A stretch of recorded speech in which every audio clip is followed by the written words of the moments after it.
And there are some very simple answers in my view. And I've debated bioethicists. Leon Kass was someone who advised the Bush administration, who I debated on public radio.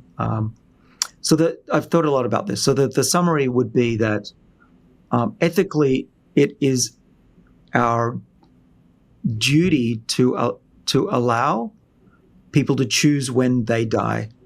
We don't get to choose when we're born, but I think everybody has a right to choose how long they live. It should be a human right.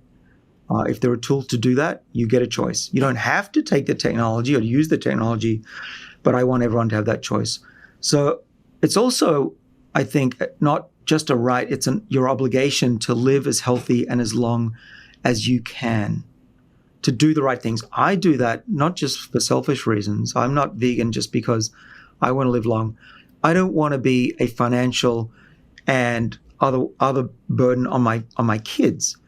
You know, who hasn't had parents that have cost them a lot of time, money, and angst, sorrow, desperation, because their parent didn't look after themselves or was sick for 10 years. I've had a parent that was suffering for 20 years. Now, you know, I'm not upset. This was just the way life went for my mother. But she did smoke. She didn't take care of herself. And I would say that having seen the difference between my mother and my father now, we have an obligation to our family to look after ourselves.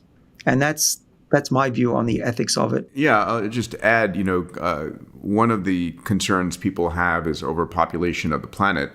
And if you look at the charts, it may be exactly the opposite. You know, Elon, who now has, I guess, on record 10 children, goes on to point this out for different reasons. But 50 years ago, the average children per family globally was something like 5.6. It's now dropped down to below 2.4. The U.S. is below the replacement rate, as is Japan by a large margin, and many parts of Europe. And it may well be that we have a massive underpopulation on the planet. And, just go fly across any country and look out the window. Yes, we have our mega cities, but the majority of the planet is underpopulated. And yes, we need to feed, clothe, provide energy, clean water to everyone, especially as people become wealthier. They want better quality of healthcare, better education, and better food sources. But we can do that, and that's what technology does. It's from everything from cellular agriculture to solar. This is the direction we're going. But saying to a group of people, thou shalt not have the right to live a longer, healthier life, that doesn't sound like an ethical option. Well, no, and even doctors should feel that their mission is to prolong life. There is no greater or nobler cause than the prolongation of life. This is Francis Bacon, 1614. We'll add to prolongation of a healthy life. Yes, exactly. Even better, and that includes mental health. You got to keep the brain young, otherwise there's no point.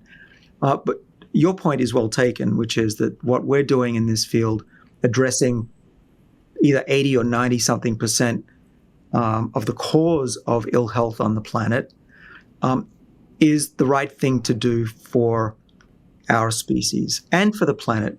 Also considering how much we could save and how much is wasted right now on what I call sick care rather than health care.